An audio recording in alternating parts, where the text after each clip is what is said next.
오늘 열등감의 인생이 그리스도로 옷 입다라는 제목으로 사사 입다의 이야기를 하려고 합니다. 열등감이라는 게 있죠.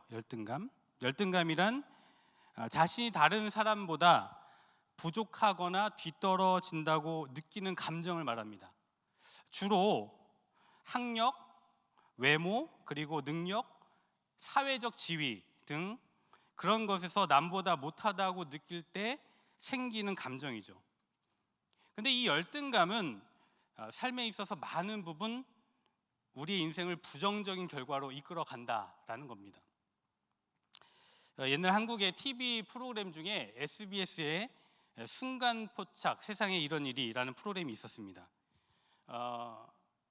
언젠가 한번 그 이슈가 됐던 사례가 하나 있는데 일명 선풍기 아줌마 이야기입니다. 그 외모에 대한 심각한 열등감을 가지고 있던 한 여인이 더 예뻐지고 싶은 그런 마음에 성형 수술에 집착을 했습니다. 근데 여러분, 성형 수술을 하려면 돈이 많이 들잖아요, 그죠? 그런데 성형 수술을 하다가 더 이상 성형 수술을 할 수 있는 비용이 부족하니까 스스로 얼굴에 성형을 하기 시작했습니다. 그래서 얼굴에 파라핀, 심지어는 콩기름 같은 것들을 얼굴에 주입을 시켰다고 해요. 결국 아까 사진 보셨던 것처럼 심각한 부작용으로 얼굴이 선풍기처럼 커져버려서 돌이킬 수 없는 인생이 되어버렸습니다. 여러분, 열등감은 삶을 망가뜨리는 독이 있습니다. 열등감이 자신의 삶의 내면을 파고들면 낮은 자존감과 자기 비하로 골마 터지게 됩니다. 반대로 열등감이 밖으로 표출되면 분노, 허영, 허세 등으로 나타나게 됩니다. 오늘 성경을 보면 열등감에 사로잡힌 한 사람을 우리는 만나게 됩니다. 바로 사사 입다라는 사람입니다. 사사 입다는 길르앗이라는 사람이 기생에게서 낳은 아들이었어요. 기생의 아들이니 어떻게 보면 둘째 부인에게 낳은 서자보다도 못한 지위에 있었던 사람이었습니다. 입다는 성장 과정에서 온갖 서름과 외면을 당하면서 자랐습니다. 이복 형제들이 그를 몹시 괴롭혔고요, 그리고 학대했습니다. 이복 형제들이 너는 다른 여인에게서 낳은 자식이니 아버지로부터 상속받을 것이 없다며 집에서 쫓아냈습니다.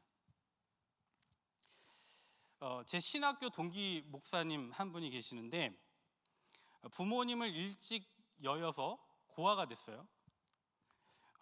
외삼촌이 그나마 거둬줘서 그 집에서 눈칫밥 먹으면서 어린 시절을 보냈습니다. 그런데 이마저도 여의치가 않았습니다. 외삼촌이 어느 날 자기를 데려다가 신문 배달 업체에 놓고 가버렸습니다. 그래서 신문 배달 업체에서 배달하면서 살았는데 너무 학대가 심했던 거예요. 그래서 견디지 못해서 도망 나왔습니다. 도망가서 간 곳이 어디였는가 하면 서울 영등포 뒷골목. 그 동기 목사님이 저한테 그런 표현을 해요.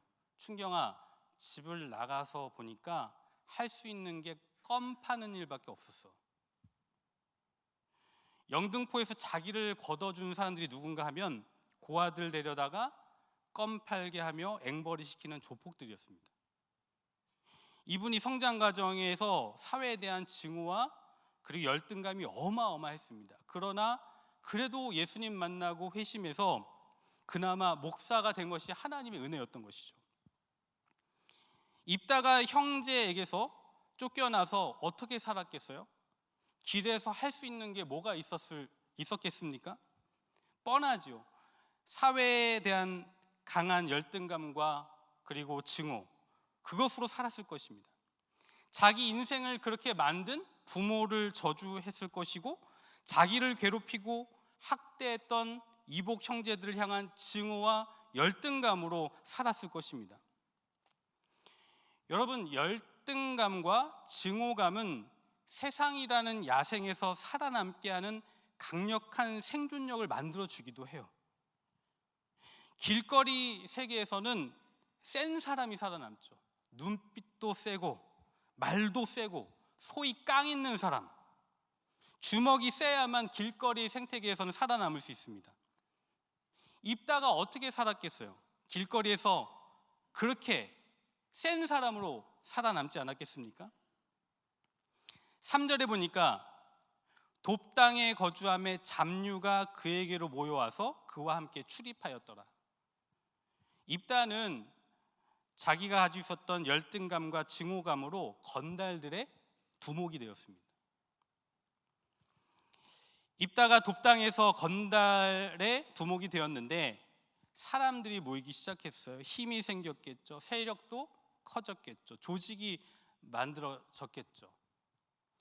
그러자 사사기 11장 5절에 보니까 그에게 도움을 청하러 온 사람들이 있었습니다. 바로 자기 고향 사람들, 길르앗 장로들이었습니다.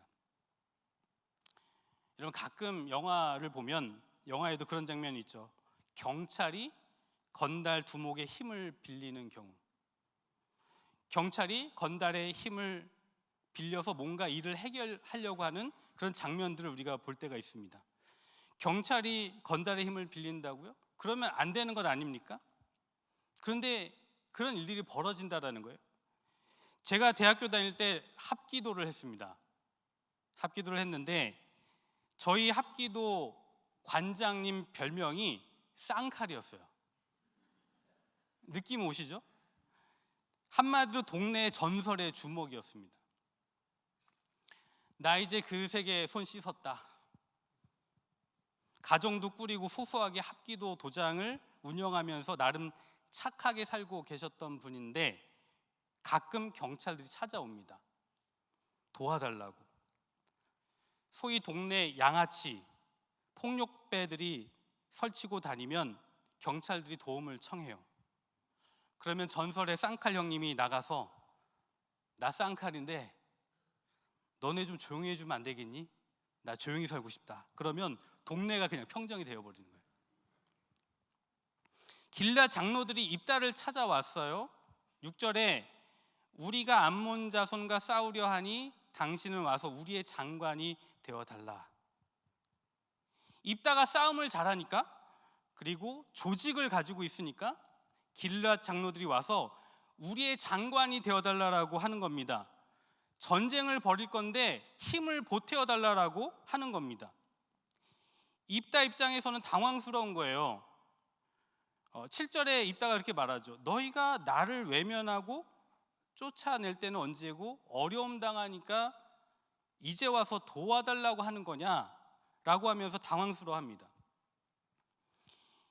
입다에게 길르앗은 돌아보기도 싫은 곳이죠. 이복 형제들의 그 괴롭힘이 있었고 학대를 받았던 곳입니다. 어릴 적 트라우마가 있던 곳 아닙니까?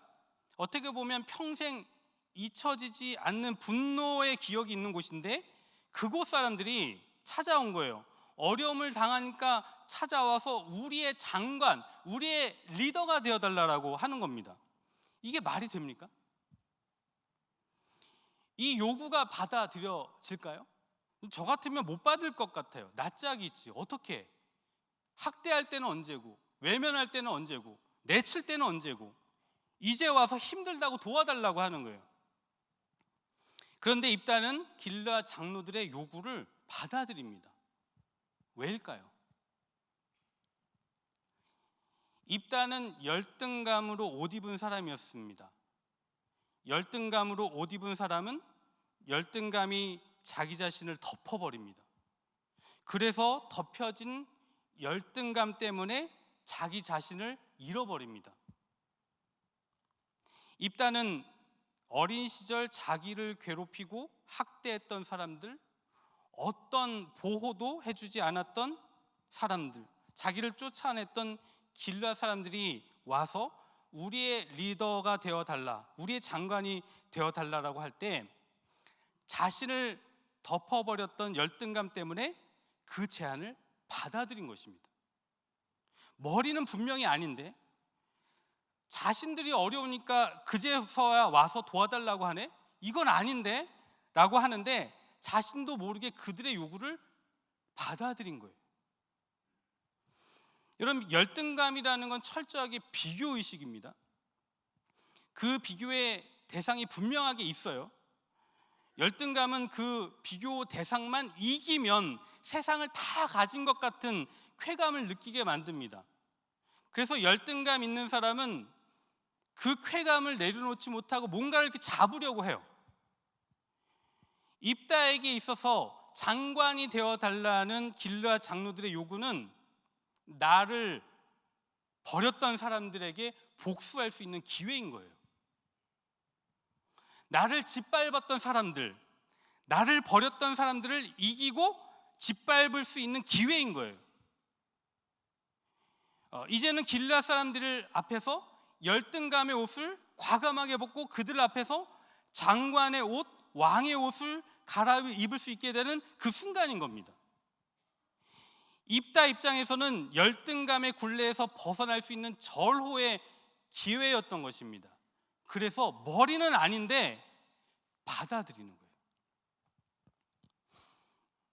제가 이제 하나의 교회 사역할 때 집사님 한 분이 계셨어요. 이분의 활동명이 용팔이었습니다. 그 용산 전자상가에서 호객행위를 하는 용팔이가 아니고요. 여러분 인터넷에 용팔이 사건이라고 아마 찾아보시면 나올 텐데 그 사건의 주인공입니다. 1987년 고 김영삼 전 대통령 중심으로 통일민주당이 창당이 되었는데 김용남이라는 조직폭력배 두목이 폭력배를 동원해서 창당대회를 습격하고 해서 다 쓸어버렸습니다. 난리가 났죠. 결국 잡혀서 옥살이를 했습니다. 이 김용팔 씨가 나중에 예수를 믿고 회심한 후에 집사가 되어서 왜 그런 일을 벌였는가 이야기를 하는데 재밌습니다. 당시 어떤 정치인이 찾아왔대요. 그리고 자기에게 김동지 이렇게 부르면서 나라를 위해서 이 일을 해줄 수 있는 사람은 김동지밖에 없네. 그렇게 말하면서 이 일은 국가를 위한 위대한 일이고 이것은 독립운동과 같은 것이고 당신은 독립투사가 되는 것이다. 이렇게 이야기했다라는 거예요. 자기는 무식해서 힘쓸 줄밖에 모르는 그런 사람인데 독립투사가 될 수 있다라고 하니까 가슴이 뛰었대요. 그래서 전국에 있는 동생들 다 끌어 모아서 통일민주당 창당대회를 쓸어버린 거죠. 나쁜 정치인이 김용팔 씨의 열등감을 이용한 것입니다. 길르앗 장로들이 입다의 열등감을 이용한 것 같습니다. 길르앗 장로들이 우리 길르앗 모든 주민의 머리가 되리라. 여호와 하나님이 증인이시다.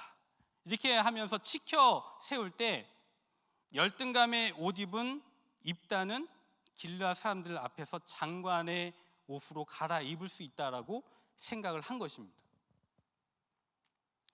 다시 성경을 좀 들여다보면 이제 입다가 길르앗 사람들의 우두머리가 되어서 암몬 자손과 싸움을 벌이게 됩니다. 사사기 11장 12절에서 33절을 보면 입다가 암몬 자손과 전쟁을 벌이는 모습이 나옵니다. 먼저 입다가 암몬 왕과 치열한 논쟁을 벌이는 장면이 펼쳐져요. 12절부터 입다는 사신을 보내서 이렇게 묻습니다. 네가 나와 무슨 상관이 있기에 내 땅을 치러 왔느냐.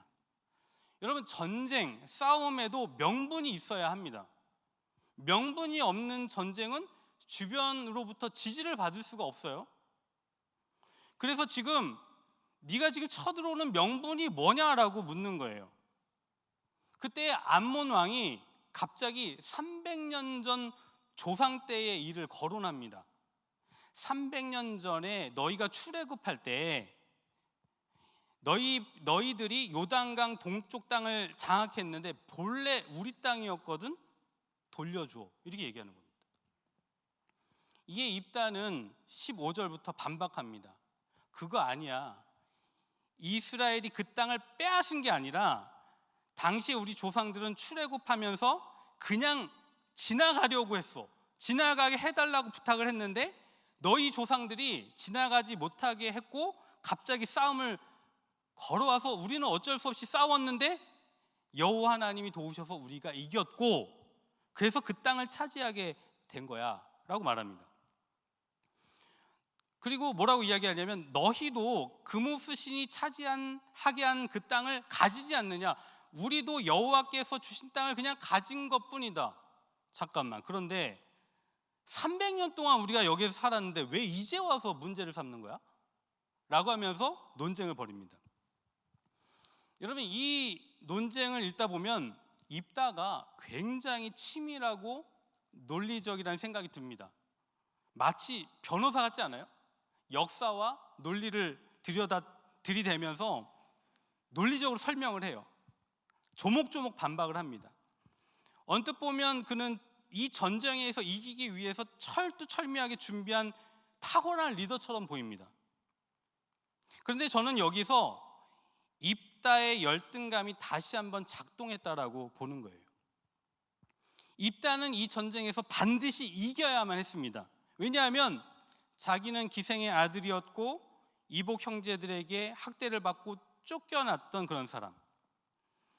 지금 이 순간 입다는 그들의 장관이 될 수 있는 그 순간입니다. 그러므로 이 전쟁이 입다에게는 단순한 싸움이 아니라 자신의 가치를 증명하는 절박한 그런 무대였던 거예요. 문제는 뭐냐면 절박함과 열등감이 만나니까 하나님과의 관계도 심하게 왜곡되더라는 것입니다.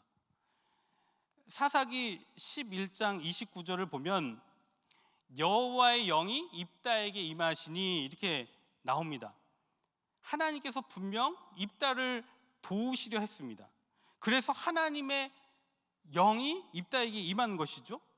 그러면 하나님의 영을 힘입어서 하나님이 이끄시는 대로 가면 되는 것이고, 열등감이 있다 하더라도 하나님의 영이 자신의 그 열등감을 압도하도록 하시면 되는 것이고, 그렇게 나가서 승리하면 되는 것인데, 입다는 하나님과의 관계를 온전히 붙잡지 못하고 왜곡된 자기의 방식으로 문제를 해결하려고 했던 것입니다. 제가 초등학교 때 우리 학교 애들이 많이 썼던 말이 있습니다. 툭하면 내기할래? 툭하면 나 이거에 내 이름 건다. 나 이거에 10,000원 빵. 이렇게 얘기를 합니다. 뭐 아무것도 가진 것이 없는 초등학생들이 뭐 툭하면 건다 그러고 툭하면 내기한다 그러고 막 그래요. 서로 말싸움을 하다 보면 지기 싫은 거죠. 지기 싫은 것도 하나의 열등감이라고 할 수 있을까요? 말을 하다가 논리가 부족하고 말이 안 되면 밑도 끝도 없이 갑자기 너 나랑 내기할래?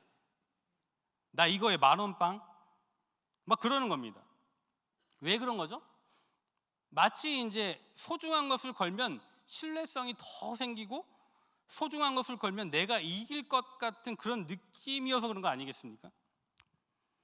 30에서 31절에서 입다는 하나님께 내기를 겁니다. 주께서 과연 암몬 자손을 내 손에 넘겨주시면 돌아올 때에 누구든지 내 집 문에서 나와서 나를 영접하는 그를 여호와께 드리겠나이다. 내가 그를 번제로 드리겠나이다. 내기를 한 거예요. 사람을 번제로 태워드리는 번제를 걸은 거예요. 무슨 말입니까? 입다는 이 전쟁의 모든 것을 걸었다는 것이죠. 전능하신 하나님은 성령을 주시고 은혜를 주셨는데 입다는 절박함, 열등감 때문에 사람을 번제로 걸었습니다. 하나님의 은혜를 거래로 바꾼 거죠. 자신의 열등감을 충족시키기 위해 받은 은혜를 거래로 바꾸어 버린 겁니다. 그 류승범 씨가 나오는 영화 부당거래라는 영화에 보면 이런 대사가 나와요. 내 얘기 똑바로 들어. 호의가 계속되면 권리인 줄 알아. 사람이 호의가 계속되면 권리인 줄 알아. 아주 되게 인사이트 있는 대사예요. 우리가 신앙생활에 수도 없이 겪고 있는 일입니다. 하나님이 우리에게 호의를 베푸시고 은혜를 베푸시는데 우리는 그것을 권리로 안다라는 거예요. 한 번 실수했겠거니 그럴 수도 있지 하고 하나님은 넘어가 주시는데 그것을 당연한 권리로 받아들인다라는 거예요. 그리고 오히려 하나님을 이용해 먹으려고 하는 것이죠. 우리는 여기에서 하나님과의 관계 속에서 열등감이 끼면 은혜가 거래가 되어버린다라는 것을 알아야 합니다. 입다는 암몬 왕을 이기고 전쟁에서 승리해야만 자신을 증명할 수 있다고 여긴 나머지, 전쟁에서 승리해야 열등감을 충족시킬 수 있다고 한 나머지 제가 이기게 해주신다면을 붙였습니다. 여러분, 하나님과 나 사이가 온전해지려면 기도할 때, 그리고 물질을 드릴 때, 사역을 결단할 때 뭐뭐 해주신다면을 빼야 합니다. 이런 모습이 야곱에게서도 보여졌죠. 창세기 28장 20절에서 22절을 보면 야곱이 베들에서 하나님께 서원을 합니다. 그는 형 에서에게서 쫓겨 도망하던 중이었고 앞날이 어떻게 펼쳐질지 모르는 불안한 그런 상황이었습니다. 그때 야곱이 하나님께 이렇게 말합니다. 하나님, 나와 함께 계셔서 이 길에서 나를 지키시고 먹을 양식과 입을 옷을 주셔서 내가 평안히 아버지 집으로 돌아가게 해 주시면 여호와께서 나의 하나님이 되실 것이요 내가 이곳에 세운 돌을 하나님의 집으로 삼고 내게 주신 모든 것의 10분의 1을 드리겠습니다. 이건 뭡니까? 야곱도 하나님과 거래를 한 겁니다. 이미 하나님이 그의 하나님이셨고 그를 지켜 보호하셨음에도 불구하고 나를 지켜주시면 내가 이렇게 하겠습니다. 나를 지켜주시면 이 돌들로 하나님의 집을 삼고 11조를 드릴게요 라고 말했습니다. 어린 시절부터 형 에서에게 밀리고 아버지의 사랑을 온전히 받지 못했던 야곱의 마음도 입다처럼 열등감 속에서 하나님의 은혜를 거래로 바꾸어 버린 것이죠. 결국 하나님과 거래는 했지만 입다는 전쟁에서 승리를 했습니다. 사사기 1장 32절 33절을 보시면 입다는 하나님과의 거래에서 원했던 것을 얻었고 전쟁에서 승리를 했습니다. 이 전쟁에서 승리를 하였으니 이제는 승리한 장관으로 열등감이 충족된 채 자신을 외면했던 고향 사람들 앞에 당당히 설 수 있게 된 것입니다. 그러나 승리도 기쁨도 잠시, 그 대가는 처참해집니다. 사사기 11장 34절을 보시면 입다가 미스바에 있는 자기 집에 이를 때에 보라, 그의 딸이 소고를 잡고 춤추며 나와서 영접하니 이는 그의 무남 동료라. 입다가 집에 돌아왔을 때 그의 하나뿐인 딸이 기쁨에 차서 춤을 추며 아버지를 맞이한 거예요. 얼마나 좋겠어요. 퇴근할 때 딸이 막 춤추면서 나오면 너무 기쁘잖아요. 얼마나 아름다운 그런 장면입니까? 그런데 그 순간 입다의 얼굴은 기쁨이 아니라 절망으로 바뀌었습니다. 왜냐하면 하나님께 서원한 게 있었거든요. 31절에 그렇게 서원했잖아요. 제가 평안히 돌아올 때 누구든지 내 집에서 나와서 나를 영접하면 그를 번제로 드리겠나이다. 입다는 자기의 잘못된 서원 때문에 무고한 딸, 예쁜 딸, 귀여운 딸을 번제로 드려야만 했습니다. 여러분, 우리가 보통 딸이 있어야 한다라고 하잖아요. 그만큼 이제 아빠에게 있어서는 딸은 비타민과 같은 존재입니다. 딸들은 아빠는 딸들을 보고 있으면 알 수 없는 흡족함에 빠져들어요. 소위 이제 아빠 웃음이라고 이야기하죠. 딸을 보고 있으면 얼굴에 미소가 쫙 펼쳐집니다. 딸이 주는 행복이 있는 겁니다. 그런데 그런 딸을 번제로 드리겠다라고 서원했다니 이 어떻게 되겠습니까? 35절에 입다는 막 옷을 찢습니다. 통곡합니다. 왜 하필 그 시간에 너가 그 자리에 있었던 거냐? 입다는 통곡합니다. 승리를 쟁취했지만 그 승리의 끝은 딸의 죽음으로 끝나는 거예요. 열등감으로 시작된 그의 여정은 딸의 죽음이라는 비극으로 끝나게 되어버리는 것이죠. 여러분, 이 이야기는 열등감으로 살아가는 우리 인간의 깊은 죄성과 연약함을 보여줍니다. 입다는 열등감에 사로잡혀서 하나님이 주인 되셔서 우리의 인생을 책임지실 것을 온전히 믿지 못했고, 열등감에 사로잡혀서 저에게 이렇게 해주신다면 제가 이렇게 하겠습니다라고 하나님과의 거래로, 하나님의 은혜를 하나님과의 거래로 바꾸어 버렸습니다. 입다의 이야기는 하나님을 주인으로 인정하기보다는 거래를 통해서 하나님을 내 마음대로 조정하려는, 하나님을 거래의 대상으로 보는 우리의 죄성을 보여주고 있는 것입니다. 여러분, 입다의 모습 속에서 우리의 모습이 얼마나 많이 발견되고 있습니까? 그러나 열등감에 사로잡혀 비극의 나락으로 떨어지는 이 입다의 이야기는 우리로 하여금 십자가로 인도하고 있다는 거예요.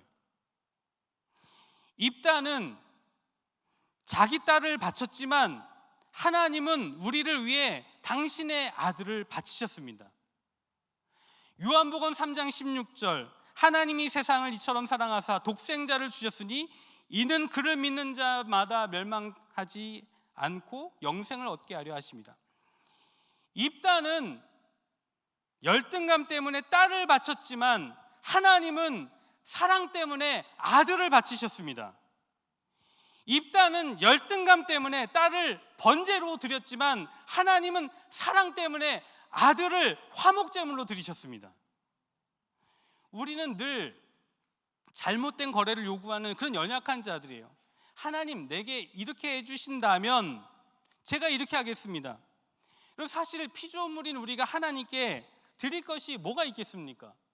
우리가 설령 뭔가 하나님께 드린다 한들 하나님께 뭐가 도움이 되겠습니까? 우리가 헌금을 많이 한들, 우리가 사역을 아무리 많이 퀄리티 있는 것을 드린다 한들 하나님께 뭐가 도움이 되겠습니까마는 우리는 늘 그것 가지고 하나님과 거래를 하려고 한다라는 거예요. 하나님, 내게 이렇게 해주신다면 제가 이렇게 하겠습니다라고 거래를 하고 있는 거예요.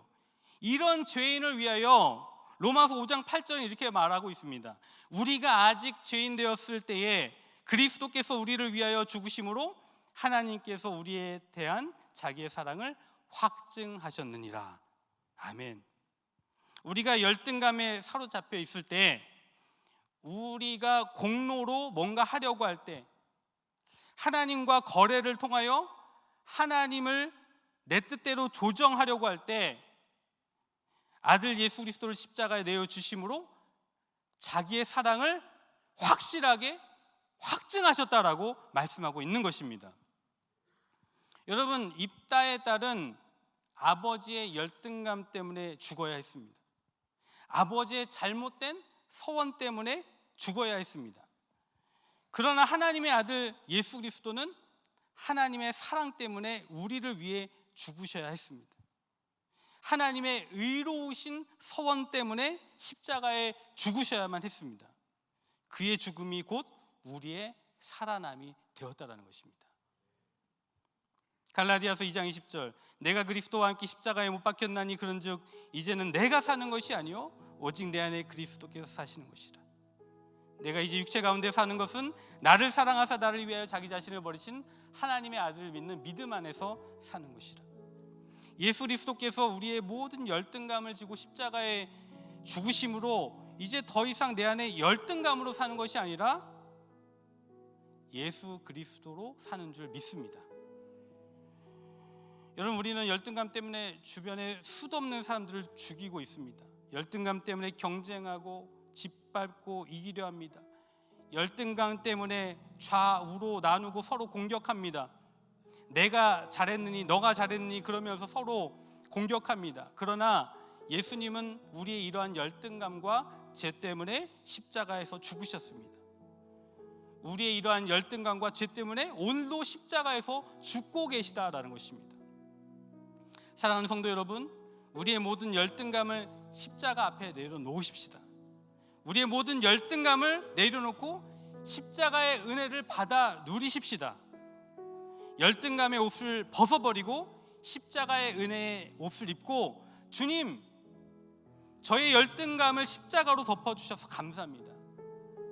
제가 하나님의 은혜로 노예가 아닌 자녀로 이 땅 가운데 살게 하심을 감사합니다. 주 안에서 새로운 피조물로 살게 하심을 감사합니다. 고백하며 살아가는 저와 여러분들이 되기를 간절히 소망합니다. 여러분, 우리는 열등감의 옷을 입은 자가 아니라 십자가 은혜의 옷을 입은 자들인 줄 믿습니다. 그 은혜 속에 나아가는 우리 모두가 되길 소망합니다.